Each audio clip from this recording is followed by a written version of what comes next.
ఓకేనా.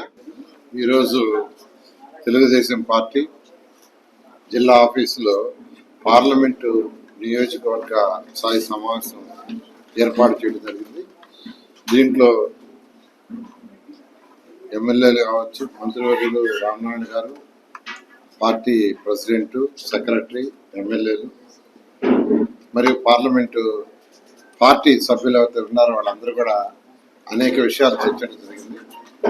ఇందులో ముఖ్యంగా చర్చించింది ఏంటంటే 2 ఏళ్లలో సుపరిపాలన, ఈ రాష్ట్రంలో ఈ 2 సంవత్సరాల్లో పరిపాలనలో ఎన్డీఏ ప్రభుత్వం చేసిన సంక్షేమాలు కావచ్చు, అభివృద్ధి కావచ్చు.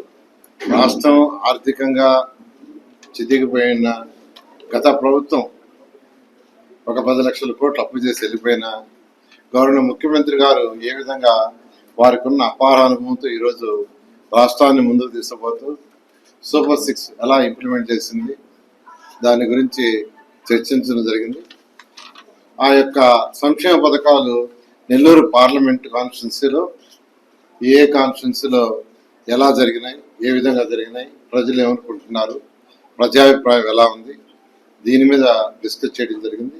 ఇంకా ఫర్దర్గా వాళ్ళు ఏం కోరుకుంటున్నారు, ప్రజల యొక్క రిక్వైర్మెంట్ ఏంది, మనం ఏం చేయాలా, ఏం చేస్తే ప్రజలు ఇంకా అటు సంక్షేమం కావచ్చు, అభివృద్ధి కావచ్చు 2 ఉంటాయి అనేది ఈ యొక్క సమావేశంలో డిస్కస్ చేయడం జరిగింది.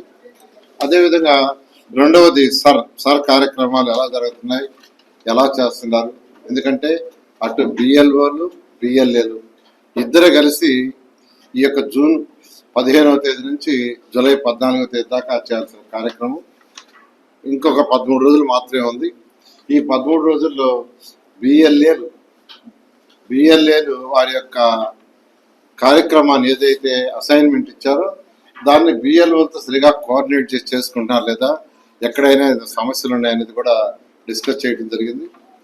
అదేవిధంగా రాబోయే ఎలక్షన్స్ ఏదైతే లోకల్ బాడీ ఎలక్షన్స్ ఉన్నాయో దానికి కూడా సంబంధించి కూడా ఏ విధంగా చేయాలి, ఎలా చేయాలని కూడా ఈరోజు అనేక విషయాలు డిస్కస్ చేసి వారందరికీ ఒక దిశానిర్దేశం ఇవ్వడం జరిగింది. ఈ విధంగా ఈరోజు ఈ పార్లమెంటు యొక్క సమావేశం నిర్వహించడం